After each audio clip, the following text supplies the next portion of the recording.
Hello friends, welcome to Indian study पर आपका स्वागत है। दोस्तों, आज की इस वीडियो में मैं आप लोगों के लिए हिंदी का टेस्ट लेकर के आया हूं, जो कि आपके आने वाले एग्जाम यूपीएसआई के लिए बहुत ज़्यादा इंपॉर्टेंट है। ध्यान रखना, ये हिंदी का फुल टेस्ट है, क्योंकि मैं आप लोगों के लिए हिंदी जो है टॉपिक वाइज भी कवर करवा रहा हूँ। तो टॉपिक वाइज टेस्ट नहीं है ये आपका फुल टेस्ट है, जिसमें 40 क्वेश्चंस कवर किए गए हैं, जैसा कि आपके एग्जाम यूपीएसआई में आने हैं। अगर आप इस वीडियो की पीडीएफ चाहते हैं तो डिस्क्रिप्शन में टेलीग्राम चैनल का लिंक दिया हुआ है, वहां से आप प्राप्त कर सकते हैं। तो चलिए देख लेते हैं पहला क्वेश्चन। निम्नलिखित में से कौन सा शब्द तत्सम शब्द है? तो जल्दी बताइए, कौन सा शब्द तत्सम शब्द है? Question number 1। तो आपका जो सही आंसर हो जाएगा वह हो जाएगा आलस्य। आलस्य शब्द जो है वो एक तत्सम शब्द है। पहला ऑप्शन यहाँ पर आपका बिल्कुल क्या हो जाएगा सर? करेक्ट हो जाएगा। बाकी आम, आग, आसरा ये सभी तद्भव हैं। नेक्स्ट क्वेश्चन, निम्नलिखित में से किसमें विराम चिन्ह का अनुचित प्रयोग हुआ है, यानी कि गलत प्रयोग हुआ है? विराम चिन्ह जो आपका चैप्टर है वो मैं आपका स्टार्ट करने ही वाला हूँ। पहले क्रिया खत्म हो गई है, अब मैं क्रिया विशेषण आपको पढ़ा दूंगा। जैसे ही क्रिया विशेषण खत्म होगा तो विराम चिन्ह मैं आपको पढ़ा दूंगा, ठीक है? तो सही आंसर हो जाएगा, देखो, जड़ और चेतन, इन दोनों के बीच आपका क्या नहीं लगेगा? ये देखो, यहाँ पर कॉमा भी लगा हुआ है और यहाँ पर योजक चिन्ह भी लगा हुआ है। तो ये जो है वो गलत है, यहीं पर इसका जो प्रयोग हुआ है वो आपका गलत हुआ है। यानी कि इस क्वेश्चन का दूसरा ऑप्शन जो है वो आपका बिल्कुल क्या हो जाएगा? करेक्ट हो जाएगा, ठीक है। जड़ गुण दोष, ये आपका बिल्कुल ठीक है, लेकिन यहाँ पर गलत था, ठीक है। जड़ और चेतन में केवल योजक चिन्ह आएगा, ना कि कॉमा, ठीक है। नेक्स्ट क्वेश्चन से आपका कि निम्नलिखित में से कौन सी बोली उत्तर प्रदेश में समानता नहीं बोली जाती है? जल्दी बताओ, कौन सी बोली उत्तर प्रदेश में समानता नहीं बोली जाती है? तो आपका जो सही आंसर हो जाएगा वह हो जाएगा आपका मैथिली। पहला ऑप्शन बिल्कुल करेक्ट हो जाएगा। ये जो आपकी बोली है ये बांग्ला क्षेत्र में बोली जाती है, ठीक है ना। नेक्स्ट क्वेश्चन आपके सामने, संदेश रासक के रचनाकार कौन है? संदेश रासक के रचनाकार कौन है? जल्दी बताइए। तो संदेश रासक के, या संदेश, ये रासक लिखा हुआ है, कहीं कहीं आपको वाहक भी दिखेगा। तो संदेश वाहक अपभ्रंश से रचित एक काव्य जिसकी रचना 2000 से 1100 ईसा पूर्व के आसपास मुल्तान के कवि अब्दुल रहमान ने की थी। किसने की थी? अब्दुल रहमान। दूसरा ऑप्शन बिल्कुल करेक्ट हो जाएगा। नेक्स्ट क्वेश्चन, निम्नलिखित में से कौन सा शब्द पुर्तगाली भाषा का शब्द है? जल्दी बताओ, कौन सा शब्द पुर्तगाली भाषा का शब्द है? तो आपका सही आंसर हो जाएगा आफत। आफत शब्द जो है ये एक पुर्तगाली भाषा का शब्द है। पहला ऑप्शन करेक्ट। दोस्तों, आप सभी लोग जानते हैं मैं डेली बेसिस पे 3 स्पेशल क्लास लेता हूं, और तीनों ही स्पेशल क्लास बिल्कुल फ्री ऑफ कॉस्ट है। डिस्क्रिप्शन में लिंक दिया हुआ है। लेकिन अगर आप अनअकैडमी से अनअकैडमी प्लस प्लेटफॉर्म पर आना चाहते हैं तो प्लस के अपने फायदे हैं, अपने ही फीचर्स हैं। क्या? सबसे पहले तो कंप्लीट एग्जाम की प्रिपरेशन करवाई जाती है सिलेबस के अकॉर्डिंग।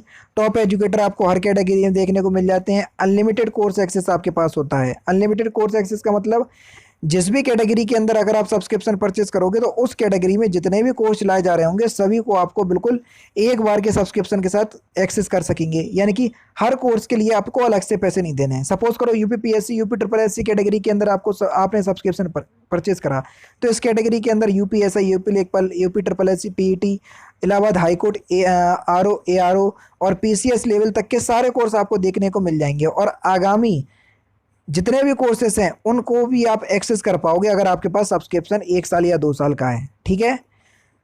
तो इन सभी कोर्सेज के लिए आपको केवल केवल एक बार सब्सक्रिप्शन परचेस करना है। बाकी सारा काम अनअकैडमी का है, आपका काम केवल फिर पढ़ने का रह जाएगा। तो डिस्क्रिप्शन में लिंक है, एक बार जरूर से चेकआउट कीजिएगा। जब आप सब्सक्रिप्शन परचेस करो तो परचेस करने के दौरान एक रेफरल कोड आएगा। रेफरल कोड की जगह इंडियन स्टडी अप्लाई कीजिएगा, आपको इंस्टेंट 10% का डिस्काउंट प्राप्त हो जाएगा। ये देख लीजिए, 6 सितंबर से आपका यूपीपीएससी प्रीलिम्स बैच स्टार्ट हो गया। 7 सितंबर से इलाहाबाद हाईकोर्ट एआरओ आरओ का बैच स्टार्ट हो गया। ये देख लीजिए, यूपीपीएससी को 2022 मान टारगेट मान करके तैयारी कर रहे हैं तो 8 सितंबर से ये वाला बैच स्टार्ट हो गया। ये वाला बैच आपका चल रहा है।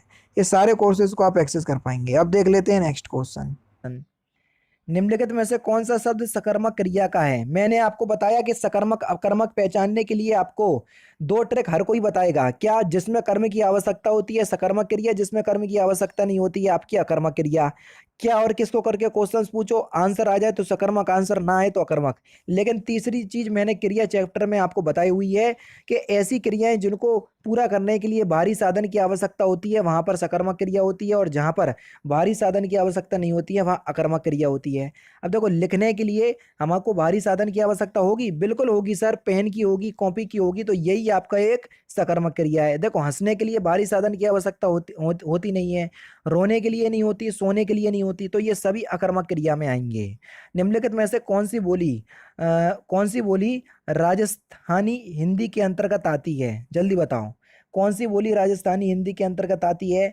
तो आपका सही आंसर हो जाएगा मेवाती, तीसरा ऑप्शन करेक्ट। निम्नलिखित में से कौन सा पद व्यया प्रत्यय लगाने से बना है? प्रत्यय किसी भी शब्द के सर पीछे लगाए जाते हैं, तो कौन सा शब्द बना हुआ है व्यया प्रत्यय लगाकर? तो आपका सही आंसर हो जाएगा खवैया, तीसरा ऑप्शन बिल्कुल करेक्ट। पेड़ से पत्ता गिरा, यहाँ पेड़ से में कौन सा कारक है? मैंने आपको बताया कि से कारक चिन्ह दो कारक में यूज होता है, एक तो आपका करण कारक और दूसरा होता है आपका अपादान कारक। लेकिन करण कारक में जो से कारक चिन्ह का यूज होता है वो जोड़ने के लिए होता है, लेकिन अपादान कारक में जो से कारक चिन्ह का यूज होता है वो अलग होने के लिए होता है। अब पेड़ से जब पत्ता अलग होगा तभी तो वो नीचे गिरेगा, तो से कारक चिन्ह का योग यहाँ पर आपका अलग होने के लिए हो रहा है, इसलिए यहाँ पर अपादान कारक होगा। कुर्सी पर मास्टर जी बैठे हैं, इस वाक्य में कुर्सी किस कारक में है? अब देखो, पर कारक चिन्ह है, और पर कारक चिन्ह किस कारक में आता है? अधिकरण में। यहाँ पर अधिकरण कारक चिन्ह का जो कारक चिन्ह है वो में और पर होता है, यहाँ पर दिया हुआ है तो यहाँ पर अधिकरण कारक होगा, चौथा ऑप्शन करेक्ट। सदा एक वचन में प्रयुक्त होने वाला शब्द बताओ, कौन सा शब्द हमेशा एक वचन के लिए प्रयुक्त होता है? तो आपका सही आंसर क्या हो जाएगा सर? सहायता, तीसरा ऑप्शन बिल्कुल करेक्ट हो जाएगा। 16 से 18 तक आपको क्या करना है? समानार्थी शब्द का चयन करना है। व्यसन का समानार्थी शब्द क्या होगा? व्यसन का समानार्थी शब्द क्या होगा? तो सही आंसर हो जाएगा आपका आदत, चौथा ऑप्शन करेक्ट। रमणीय का समानार्थी शब्द आपको बताना है, रमणीय का समानार्थी शब्द क्या होगा? तो रमणीय का समानार्थी शब्द हो जाएगा मनोहर, दूसरा ऑप्शन करेक्ट। ग्रीवा का समानार्थी शब्द क्या होगा? ग्रीवा का समानार्थी शब्द क्या हो जाएगा सर? गर्दन, चौथा ऑप्शन करेक्ट। नेक्स्ट क्वेश्चन आपके सामने, उत्थान का विलोम शब्द क्या होगा? सिंपल और इंपॉर्टेंट क्वेश्चन। उत्थान का विलोम शब्द क्या होगा? तो उत्थान का विलोम शब्द हो जाएगा सर पतन, दूसरा ऑप्शन करेक्ट।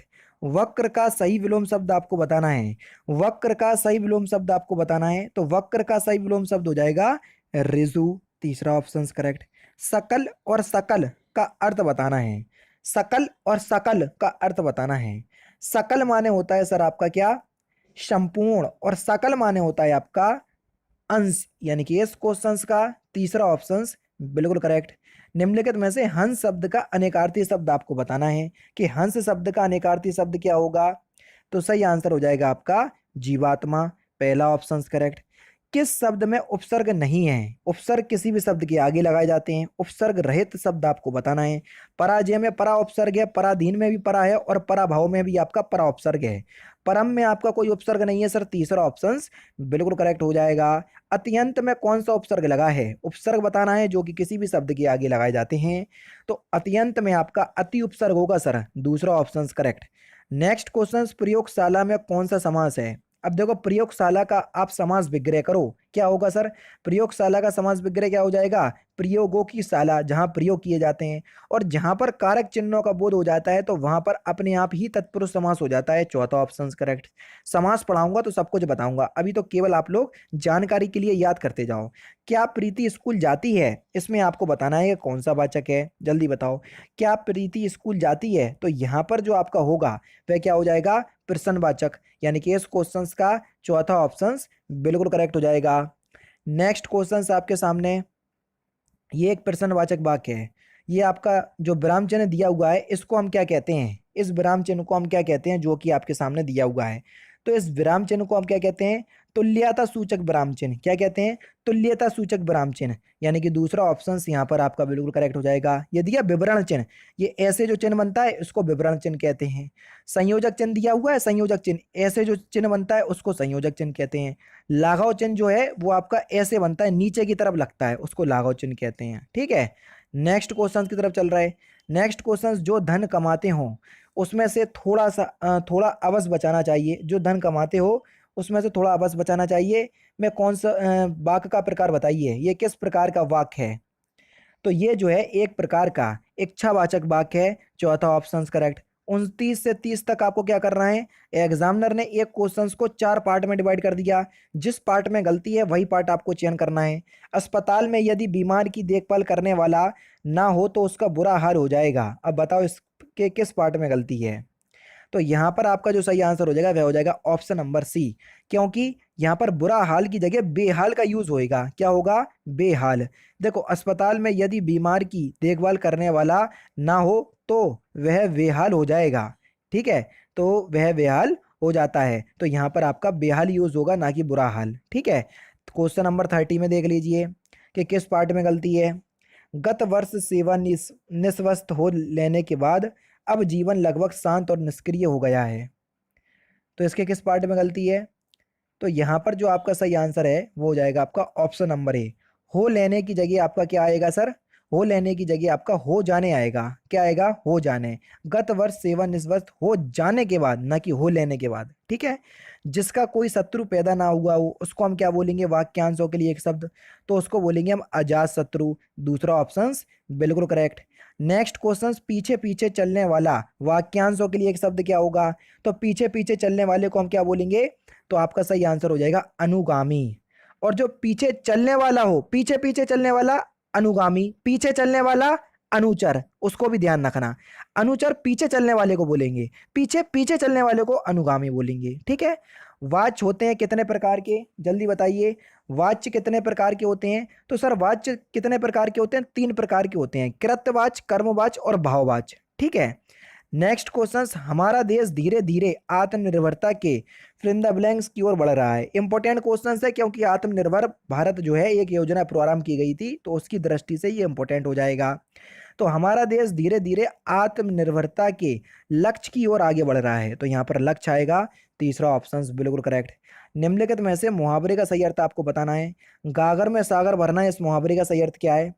तो इस मुहावरे का सही अर्थ हो जाएगा थोड़े शब्दों में बड़े भाव या विचार प्रकट करना। चौथा ऑप्शन करेक्ट।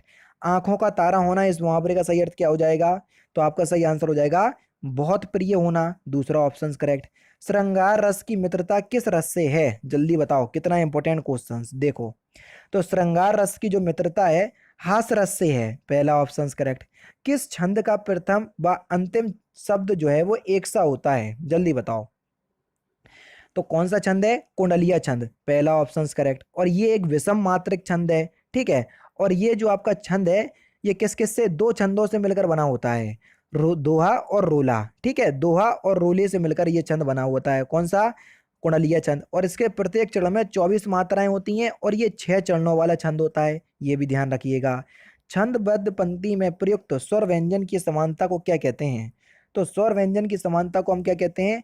तुक कहते हैं। तीसरा ऑप्शन बिल्कुल करेक्ट। जो राइमिंग वर्ड्स होते हैं छंद में उसको ही हम तुक कहते हैं। ठीक है, लास्ट क्वेश्चन, पीपर पात सरस मंडोला, इस पंक्ति में कौन सा अलंकार है? बहुत प्रख्यात पंक्तियां हैं और आप लोग मुझे बताएंगे भी कि इस पंक्ति में कौन सा अलंकार है। ये था आपका लास्ट क्वेश्चन। देखो, हर तरीके से मैं आपको वीडियो प्रोवाइड करवा रहा हूँ। और देखा होगा आपने हिंदी का टेस्ट, जब मैं 40 क्वेश्चंस आपको आज पढ़ाया है तो यहाँ पर हर क्वेश्चंस को अच्छे से मैंने एक्सप्लेन किया हुआ है ताकि आप लोग का कोई भी डाउट ना रह जाए। जब मैं इतनी मेहनत आप लोगों के लिए कर रहा हूँ तो आपको भी थोड़ी मेहनत करना है कि 500 लाइक तक वीडियो को जरूर पहुँचाना है। तो दोस्तों फिलहाल की वीडियो में सिर्फ इतना ही। अगर आपको वीडियो पसंद आए तो प्लीज़ दोस्तों वीडियो को लाइक कीजिए, शेयर कीजिए और साथ ही साथ हमारे चैनल को सब्सक्राइब करना ना भूलें, क्योंकि मैं रोजाना इसी तरह के वीडियोज़ आप लोग के लिए लाता रहता हूँ। नमस्कार दोस्तों, जय हिंद, जय भारत।